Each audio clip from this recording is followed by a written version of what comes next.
La joie. La joie est une émotion agréable ou un sentiment de satisfaction ou de plaisir de durée limitée, qu'éprouve un individu au moment où une de ses aspirations, ou un de ses désirs vient à être satisfait d'une manière réelle ou imaginaire. Difficile à définir sur le plan biologique et à distinguer d'autres concepts, la notion de joie est souvent prise comme synonyme de bonheur ou de plaisir. Philosophie. La joie est une notion qui désigne, dans son sens le plus courant, le sentiment d'une personne en présence d'une autre personne, d'une situation ou d'un bien qui lui convient. Dans la philosophie antique, la joie est à rapprocher du terme de mania, délire, ou folie, présent notamment dans le Phèdre de Platon. La mania désigne la présence du divin dans ce qu'elle a de transformateur et de dynamisant sur le sujet, une notion à rapprocher de l'enthousiasme qui affecte celui qui contemple le bien ou le beau, et qui va donc au-delà du sentiment. Cicéron en a une conception plus proche du sens courant. Pour lui, la joie est un état de l'âme, qui, confronté à la possession d'un bien, n'en perd pas pour autant la sérénité. Dans la philosophie moderne, de nouvelles conceptions de la joie apparaissent. Au XVIIe siècle, c'est le philosophe hollandais Spinoza qui est le grand penseur de la joie, en particulier dans son éthique où la joie forme, avec la tristesse et le désir, l'un des trois affects fondamentaux de l'être humain. Tous les autres sentiments, amour, haine, espérance, crainte, etc., se définissent comme des formes particulières de joie ou de tristesse. La joie, Laetitia en latin, est définie par Spinoza comme « le passage de l'homme d'une moindre à une plus grande perfection, c'est-à-dire comme une augmentation de force et de la réalisation de soi d'un être humain ». La joie est ainsi un accroissement de notre puissance, lié à la réalisation de nos désirs et de notre effort, conatus en latin, pour persévérer dans l'existence.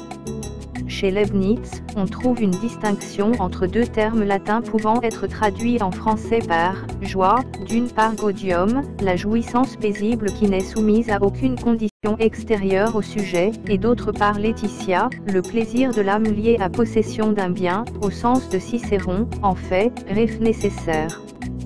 Dans la philosophie contemporaine, Nietzsche associe la joie à la capacité d'approbation de l'existence, amor fati, malgré son caractère tragique, comme expression de la volonté de puissance qui assume d'être joyeuse malgré les souffrances de la vie, sans se réfugier dans un bonheur illusoire, religion, idéalisme.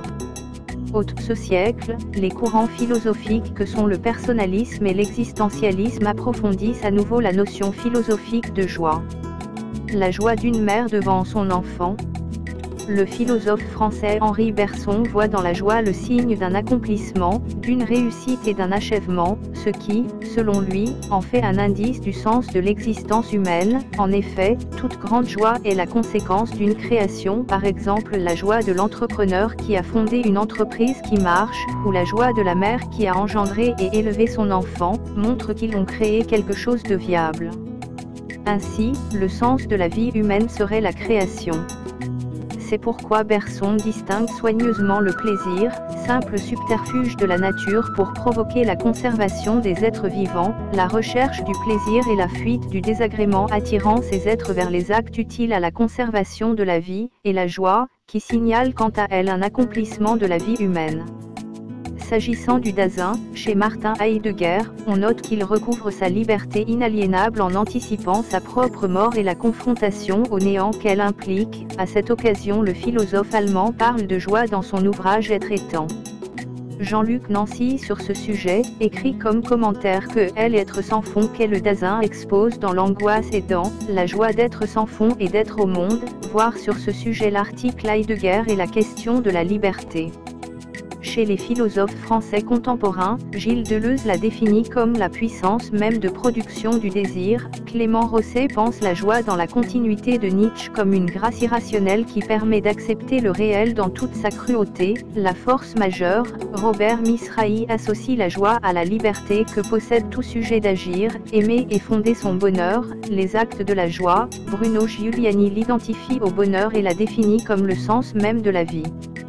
L'amour de la sagesse, Nicolas Gau la pense comme une pratique de sagesse qui se passe de toute raison et s'accomplit dans l'art, le rire et le sacré, l'art de la joie. Robert Misrahi actualise la philosophie de la joie de Spinoza et à l'aide de la phénoménologie de Merleau-Ponty il greffe l'existentialisme sartrien pour proposer un nouvel démonisme. Religion. Le pape Paul VI expliquait dans l'exhortation apostolique Gaudetin Domino que « Personne n'est exclu de la joie que nous apporte le Seigneur ».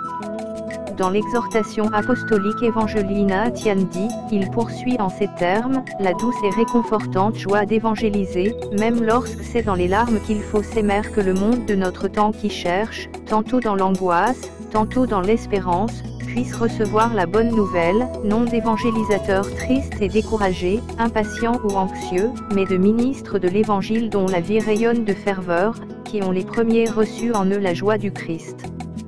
Le pape Jean-Paul II, dans l'exhortation apostolique post-synodale Ecclesia in Asia, 1999, soulignait que l'évangélisation, comme une prédication joyeuse, patiente et progressive de la mort salvifique et de la résurrection de Jésus-Christ, doit être une priorité absolue.